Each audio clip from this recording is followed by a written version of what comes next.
यह कहानी एक गांव के धरतीपुर नामक स्थान पर घटी थी। धरतीपुर गांव बहुत ही छोटा था, लेकिन वहां के लोग आधुनिक दुनिया से अनजान थे।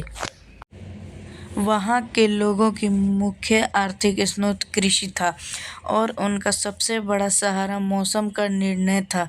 यानी बारिश होगी तो फसल होगी और नहीं होगी तो फसल नहीं होगी।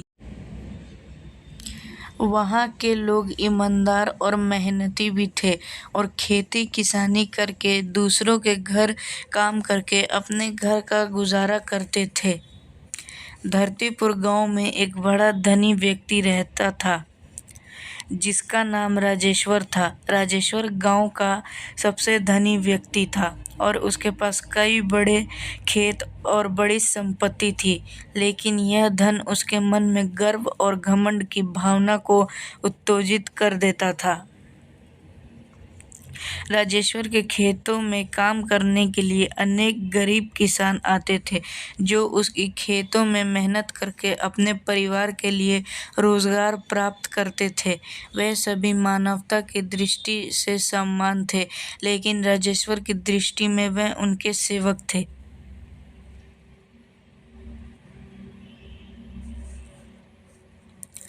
पास काम करना लोगों की मजबूरी थी।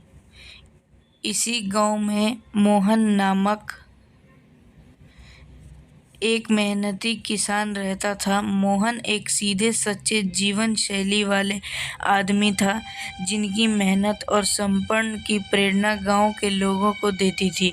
मोहन का परिवार बड़ा था और उनका परिवार मुख्य रूप से अनेक माता पिता, पत्नी और छोटे बच्चों से मिलकर बनता था। मोहन के पास बड़ी जमीन नहीं थी, लेकिन वह जो कुछ भी था उसमें वह बहुत मेहनत करके अपने परिवार को पालने के लिए खेती करते थे। वह अपनी उन्नति की दिशा में कड़ी मेहनत करते थे और दूसरे किसानों को भी उनके उदाहरण से प्रेरित होते थे। एक वर्ष धरतीपुर गांव में अत्यधिक वर्षा होने लगी। यह वर्षा बर्बादी और संकट कारण बन गई। कई किसान की फसलें बर्बाद हो गई। इसमें मोहन की भी फसलें शामिल थी। अब मोहन का परिवार आर्थिक संकट में पड़ गया था, क्योंकि उनकी परिवार की प्रमुख आय का स्रोत उनकी फसलें से था। अचानक एक दिन मोहन के मन में एक विचार उत्पन्न हुआ। क्या अगर वह राजेश्वर सेठ के पास जाकर मदद मांगे तो उसे कुछ आराम मिल सकता है।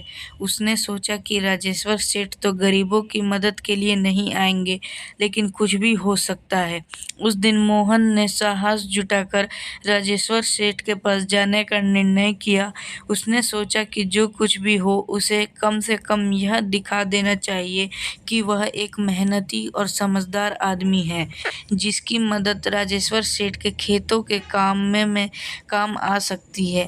मोहन राजेश्वर सेठ के पास पहुंचकर उनसे मदद मांगने के लिए बोले, सेठ जी, क्या आप मुझे थोड़ा सा काम दे सकते हैं?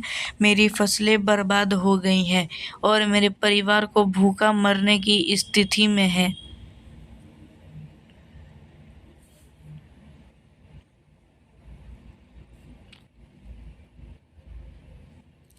राजेश्वर सेठ ने मोहन की ओर देखते हुए एकमात्र शर्त रखी। देख भाई, मैं तुझे पैसा नहीं दूंगा, लेकिन मैं तुझे अपने खेतों में काम करने का मौका देता हूँ। मोहन ने तत्काल सहमति दी और अगले दिन से राजेश्वर सेठ के खेतों में काम करने लगे। मोहन ने जितनी मेहनत से उस काम को किया, उससे राजेश्वर सेठ खुश थे।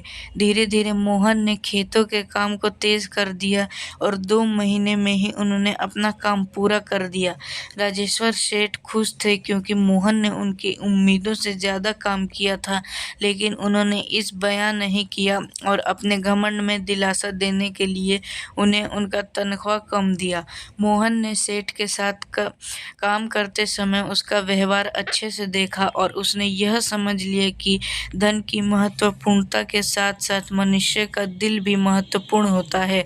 मोहन ने सेठ के दिल में सहानुभूति और विश्वास जिता लिया था।